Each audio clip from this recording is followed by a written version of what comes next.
Intensidade do campo magnético de uma corrente em um fio retilíneo. Nós vimos como é que nós podemos determinar a direção e o sentido, mas não analisamos como é que podemos realizar o cálculo dessa intensidade.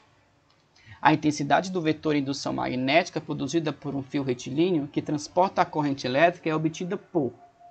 Podemos ver aqui a representação de uma pequena imagem, um esquema representativo de um campo magnético B, ao redor de um fio no qual circula uma corrente elétrica. Poderíamos determinar esse campo magnético pela regra da mão direita. Então nunca se esqueça, para que eu determine a direção e o sentido de um campo magnético gerado por um fio que passa uma corrente elétrica, eu vou utilizar a regra da mão direita, onde o polegar indica o sentido do campo magnético e os demais dedos, de forma a fechar o punho, representam o sentido do campo magnético. Polegar, corrente elétrica, demais dedos, campo magnético. Como é que eu calculo a intensidade desse campo magnético em determinado ponto? A fórmula é essa.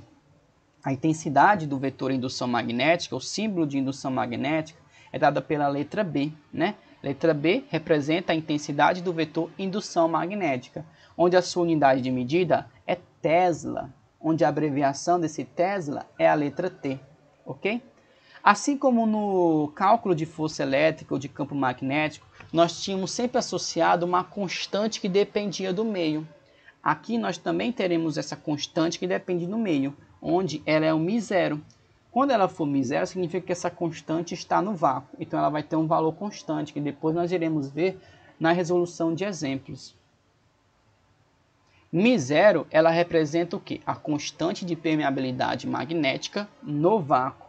Se ela não tiver o subíndice 0, significa que ela não está no vácuo, onde a sua unidade de medida é Tesla, T vezes metro, dividido por ampere, ok? E, pelo que vocês já conhecem, I vai sempre representar o valor da corrente elétrica, medida em ampere, símbolo letra A.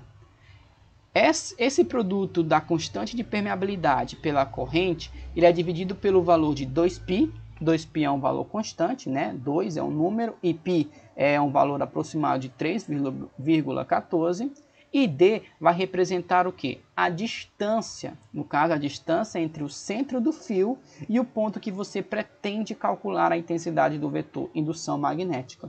Quanto mais próximo do centro do fio, maior a intensidade do vetor indução. Quanto mais distante, menor será a intensidade desse vetor indução magnética, ok? Então chegamos ao fim. Hoje nós vimos mais um pouquinho sobre campo magnético. Fator importante foi o que? Estudo da regra da mão direita, onde a regra da mão direita ela serve para que nós calcule, no caso, defina a direção e o sentido do vetor indução magnética. A regra da mão direita, o polegar vai sempre indicar o sentido do campo da corrente elétrica e os demais dedos, quando estão fechando o punho, vão representar o sentido do campo elétrico, do campo magnético, me desculpem, tá? Nós vimos como é que podemos calcular a intensidade desse vetor indução magnética, ok? Então, para vocês, eu quero que vocês respondam a atividade do livro, onde vocês irão calcular esse sentido desse vetor indução magnética, ok? Até a próxima.